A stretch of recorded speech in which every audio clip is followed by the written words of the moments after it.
In September 2019, a Russian Arctic research expedition was abruptly terminated. Scientists evacuated from remote stations, equipment left behind, data classified. No official explanation provided. The expedition was studying permafrost thaw, climate patterns, methane emissions, standard Arctic research, until it wasn't. Something happened at the research site, something that prompted immediate shutdown. The Russian government sealed the records. Investigators were sent. Then silence. 5 years later, we still don't know what they found. The expedition was part of a larger program studying climate change effects in Siberia. Dozens of researchers, multiple institutions, international collaboration.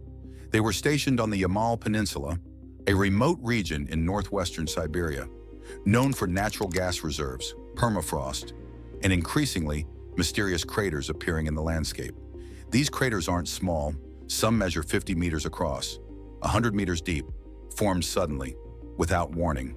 The research team was investigating their origin. Initial reports were routine: temperature measurements, soil sampling, methane concentration analysis.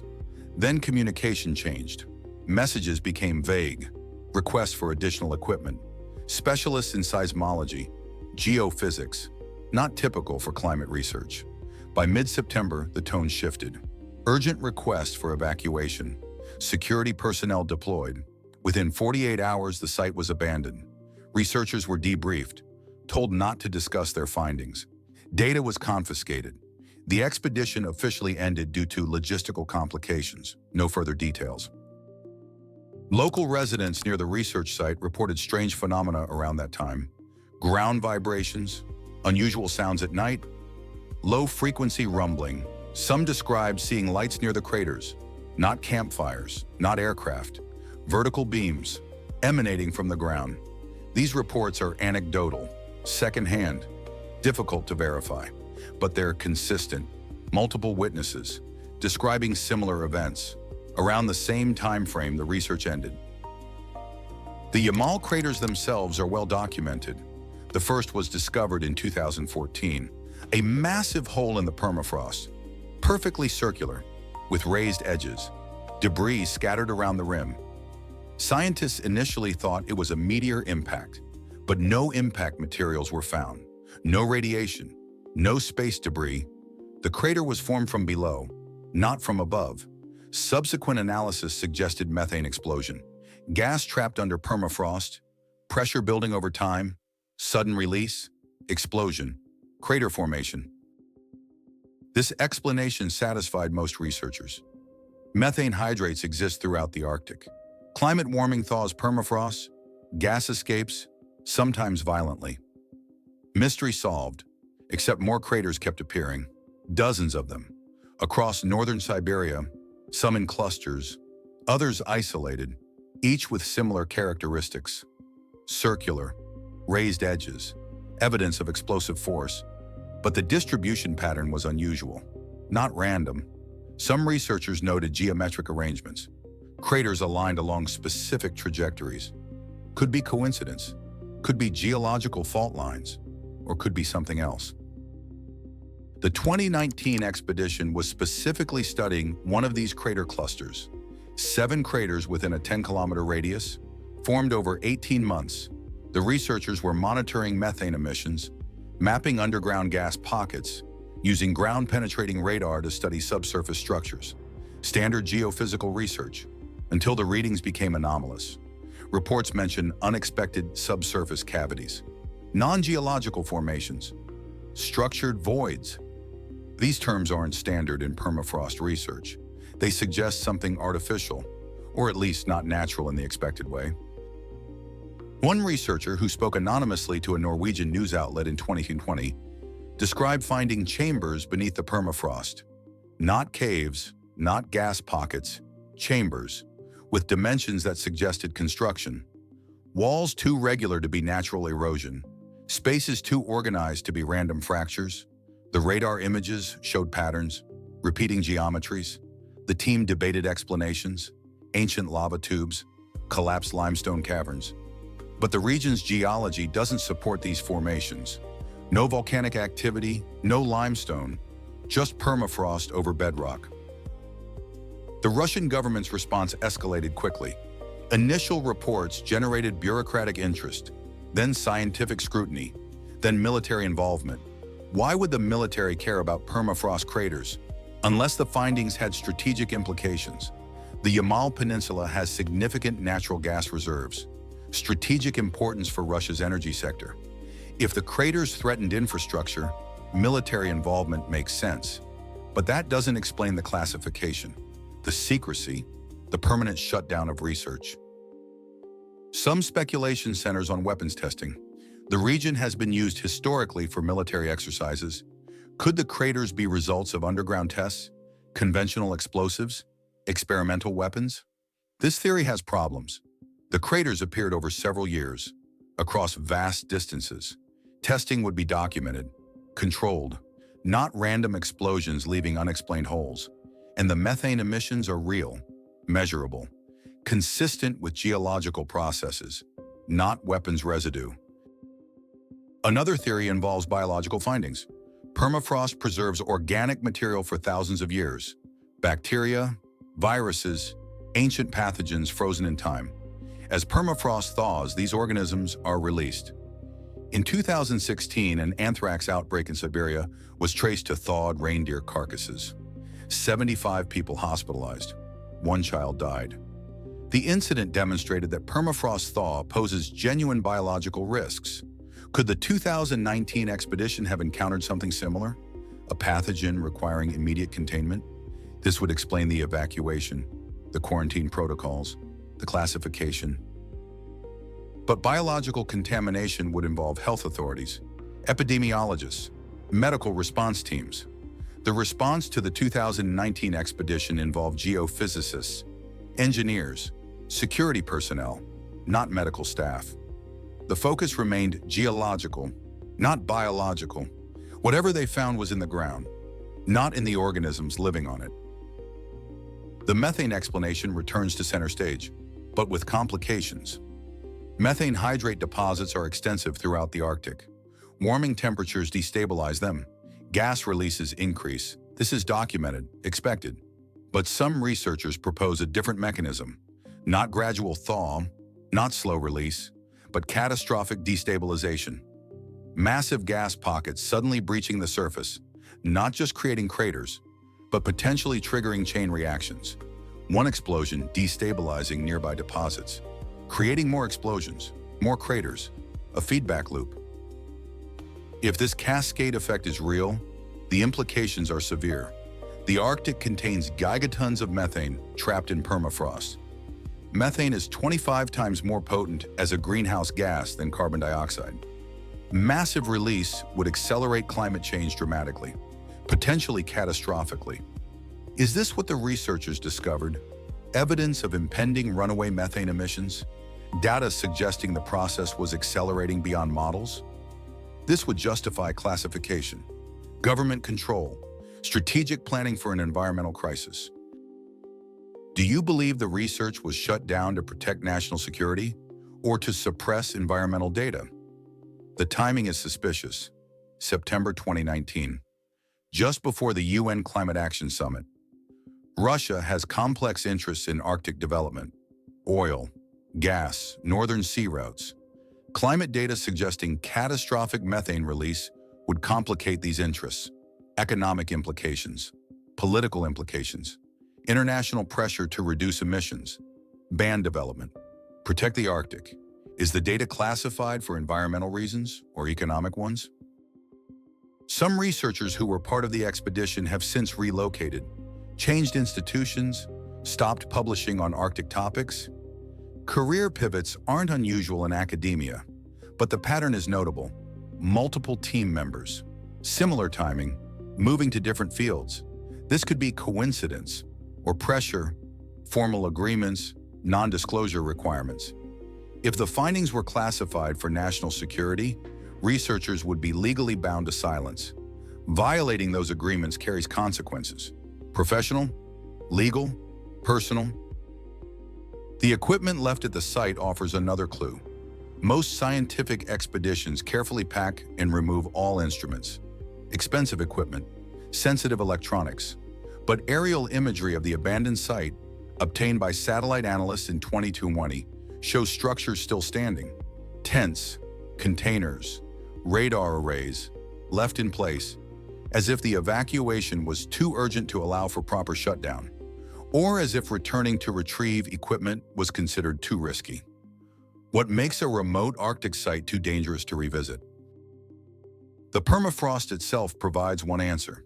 If the ground is unstable, if methane pockets are actively destabilizing, if explosions could occur without warning, then the site is genuinely hazardous. Return visits would risk lives. This is practical risk management, not conspiracy, just sensible safety protocols.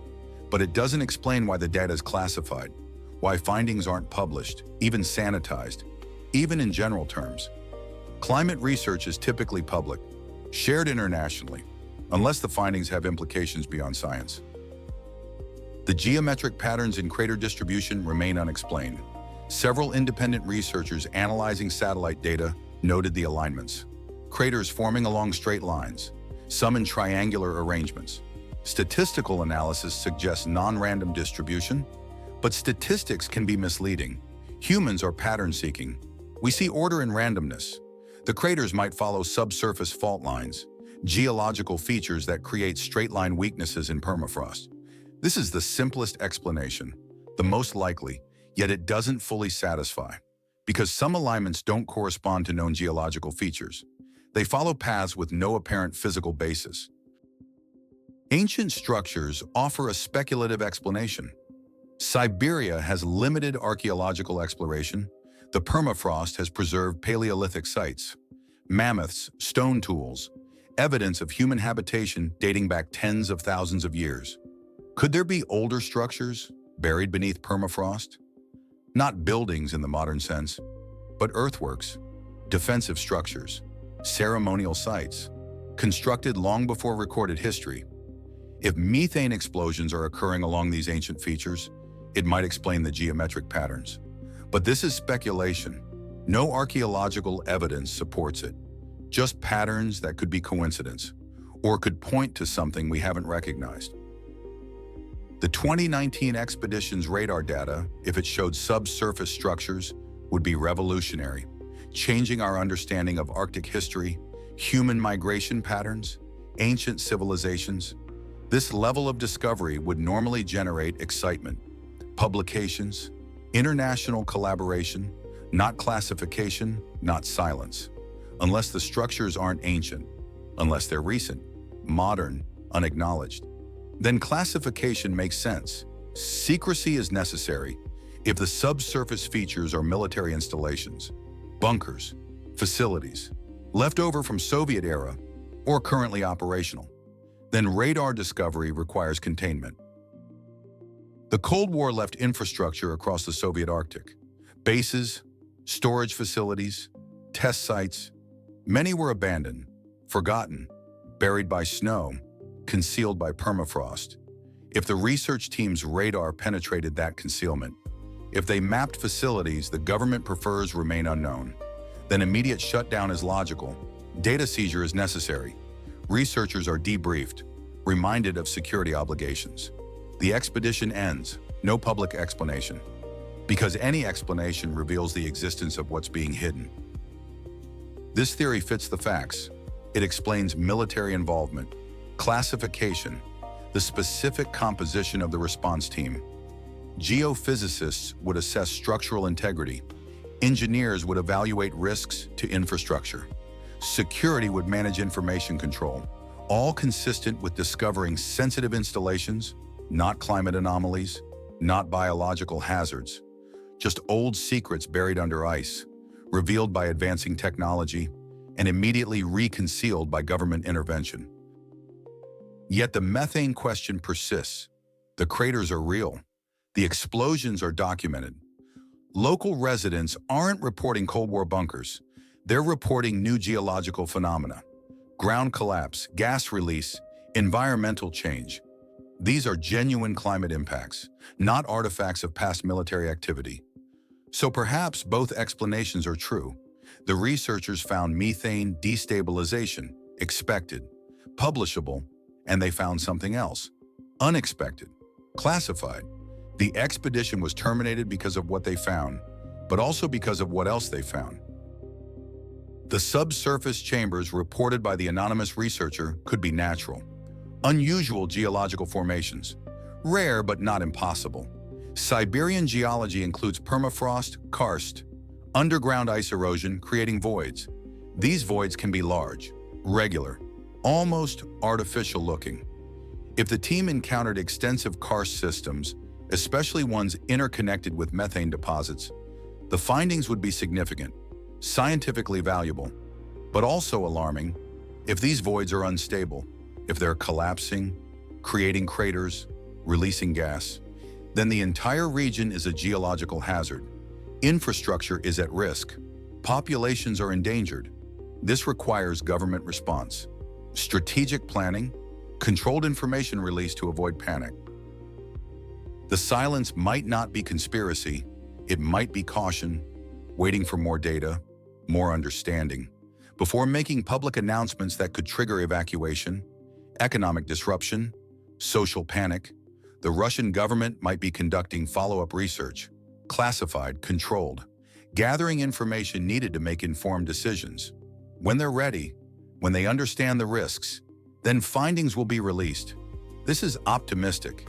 It assumes good intentions, responsible governance, but it's possible. 5 years have passed, no additional information released, no follow-up expeditions announced. The site remains restricted. The data remains classified. Either the problem resolved itself, the risks were overstated, and silence indicates there's nothing to report, or the problem is ongoing, too complex, too politically sensitive, and silence indicates there's too much to report. Without more information, we can't distinguish between these possibilities.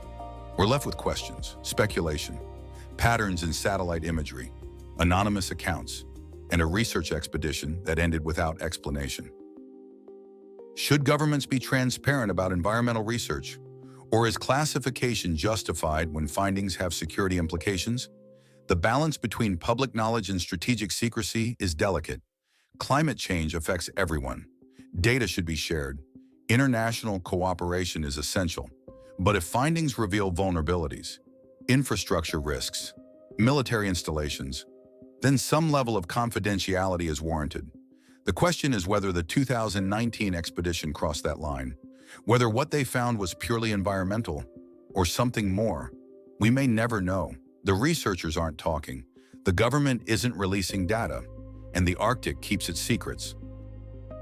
If unexplained research shutdowns and classified findings intrigue you, subscribe to Veiled Origin. Your support helps investigate mysteries governments prefer to keep quiet. This is Veiled Origin, where questions remain unanswered, and silence speaks volumes. The pattern repeats across Arctic research. Projects shut down, data withheld, explanations vague. The 2019 Yamal expedition isn't unique. In 2017, a Canadian team studying methane seeps in the Beaufort Sea ended early. Official reason, funding issues. But they had secured multi-year grants. In 2015, a Norwegian expedition to Svalbard withdrew abruptly. Equipment failures, they said. State-of-the-art equipment. 3 researchers later testified at closed parliamentary hearings, transcripts sealed, for an ice core study. These incidents might be unrelated. Research faces genuine challenges, but the pattern is notable.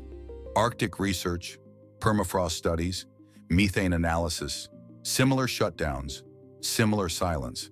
Either there's systemic infrastructure problems, or something about these investigations triggers intervention. The military presence in the Arctic has intensified. Russia, United States, Canada, Norway, all expanding operations. As sea ice melts, new shipping routes open. Territorial disputes escalate. Any research revealing vulnerabilities, environmental instability, methane release. This affects territorial planning, resource extraction, international negotiations. Pure science becomes geopolitics. The Yamal Peninsula sits at the intersection of these interests. Natural gas reserves are enormous. Pipelines cross the region. if permafrost destabilization threatens infrastructure, if craters could damage pipelines, then protecting that information makes economic sense. Information control to manage markets, maintain energy security. Climate scientists face increasing pressure. Their findings affect policy, economics, national security. Russia's position on climate change is complex. Arctic warming benefits some interests, open shipping lanes, but catastrophic permafrost collapse, infrastructure damage, these don't benefit anyone. If the 2019 data suggested crisis, multiple parties would want it controlled. Manage carefully. The anonymous researcher made one more claim. The radar images showed movement, not static structures, movement, changes over monitoring. Whatever was beneath the permafrost was active, shifting. This could mean geological processes, gas migration, permafrost thaw creating instability, or something else. What moves beneath frozen ground? Seismic activity offers one explanation. The Yamal region isn't tectonically active, but minor events occur. Stress from ice, gas pocket collapse. Could radar interpret these as movement? Could seismic shifting create chamber-like voids? Possibly, but this doesn't explain evacuation speed, classification, career changes. The response is disproportionate to ordinary geological findings. The Yamal craters continue appearing. Satellite monitoring shows new formations. 20 hours in 2021, 2022, 2023. The phenomenon hasn't stopped, yet public research decreased. Government monitoring increased. Security zones around new craters. This shift from open science to controlled monitoring suggests official concern. Real risks being managed, or sensitive information being protected. Indigenous Nenets people have lived on Yamal for generations. They have names for the craters, stories predating 2014. Elders speak of sounds from the ground, vibrations, fire from ice, historical accounts. Could craters have been forming for decades, just not documented by modern science? Were the 2014 discoveries simply when satellites finally noticed what locals knew? If so, the phenomenon isn't new, just newly documented. This changes the narrative, from climate crisis to natural process. Maybe that's what the research found, that craters aren't accelerating climate change symptoms. They're normal. Part of Arctic geology. This would be interesting but not alarming, unless it contradicts climate models. Then it becomes politically sensitive. The truth likely lies somewhere between extremes. The craters are real, increasing, climate-related, but not catastrophic. Not immediate threats, not evidence of runaway processes, just concerning trends requiring monitoring, management, strategic planning. The 2019 expedition found something significant, important enough for government intervention, but not apocalyptic, not world-changing, just sensitive, requiring careful handling, controlled release, or perhaps no release at all, because sometimes silence is easier than explanation. Sometimes unanswered questions are simpler than complicated truths. We're left with fragments, satellite images of craters, anonymous accounts of chambers, official silence, speculative theories, and an Arctic that's changing faster than we fully understand. The permafrost is thawing, that's documented. Methane is releasing, that's measured. What lies beneath the ice? What structures or voids or processes are being revealed as the frozen ground melts? We don't have complete answers. The 2019 expedition might have found some, but those answers are classified, locked away, perhaps for good reason, perhaps not. We won't know until someone decides we should. If government secrecy in scientific research concerns you, subscribe to Veiled Origin for more investigations into questions that remain officially unanswered. This is Veiled Origin, where research ends and silence begins.